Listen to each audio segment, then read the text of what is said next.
This video is to introduce you to flipping and what flipping is all about. First of all, what is flipping? Flipping is when you change where and when learning occurs. The fundamental ideas, the main points, are presented in short videos, and that happens outside of class. Here's an example of a student watching a video at home. So the student is watching vodcasts at home, taking notes, and when we come to class then, we work together to solve the problems, do what used to be called homework, now is called skills practice or problem sets. The students work collaboratively, they take advantage of the vodcast if they need to look things up, and they work with each other so that they can learn more successfully. So we clarify concepts, we link things together. I have the opportunity to do some demonstrations.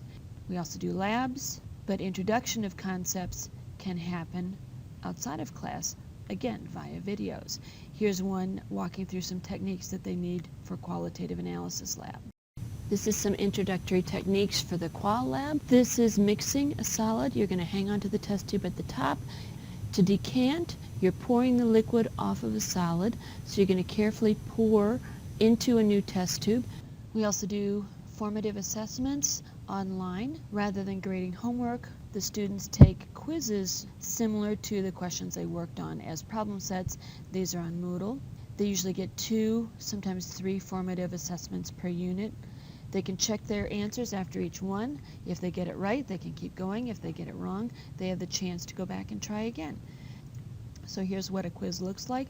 For the first question 1, the student has answered it and the answer is correct.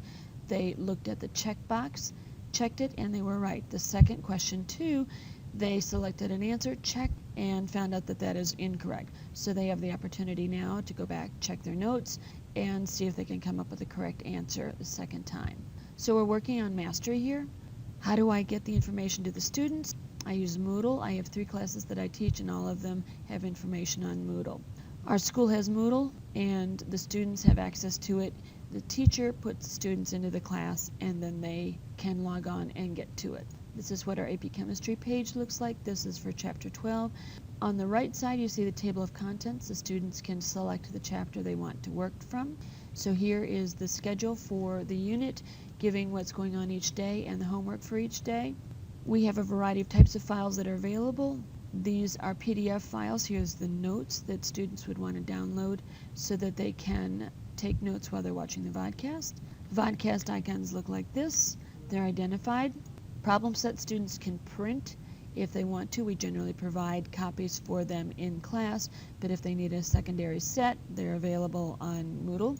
Here's the answer key to the problem set, so students can check their work to see if they are doing it right. We'll go through it in class and answer questions that they have.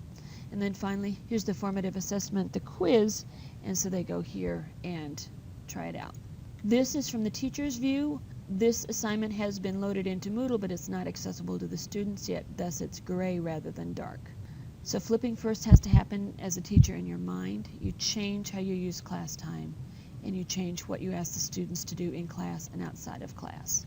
You have to give up your role of being in front and giving out the information, but it increases the opportunity for demonstrations, for richer discussion, and for more effective learning. Here's how information is provided in class. This is the assignment board for the week. The vodcast is assigned on Monday. Homework answers are posted in Moodle. Homework quiz is identified as to when it's going to happen. Advantages of flipping are that the students can access the content information at any time. If they're absent, then they can still have access to the content and can ask questions of things that they don't get.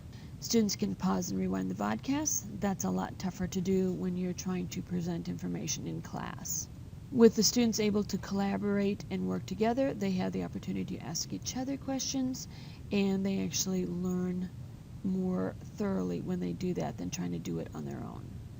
Gives us a chance to talk about higher level concepts. We get to walk through some of the more difficult examples and make sure everybody's clear on them. And what the students have told me is it's a lot less stressful. They like it a lot better because they can do it when and how and where they want. Challenges, mainly from the teacher's point of view. It's a huge time commitment when you're setting things up. You need to learn to become more familiar with particular types of technology you might not have used. I had to learn how to use Moodle. If that's a platform, there are a variety of other platforms. And you need to teach the students how to learn differently. I have a YouTube channel, and all my videos are stored there. Students can access the YouTube videos from Moodle, or they can just find my channel and access it that way. Some of the students' thoughts, how they use Moodle.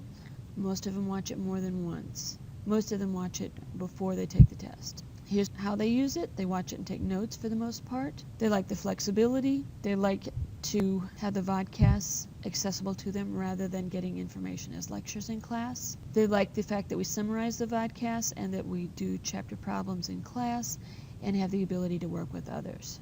Some summary comments from the students themselves. And how do I know it works? I haven't had to scale my tests as much as in prior years.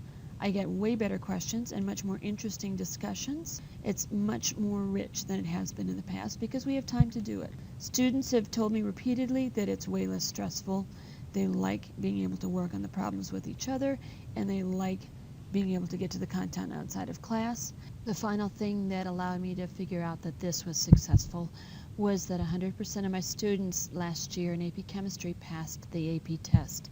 This was a class of relatively average AP Chemistry students. I didn't really have any superstars, but every single one of them was successful and passed the test. And that, to me, tells me that this technique helps the students learn more effectively than the traditional way of teacher-lecture homework at home.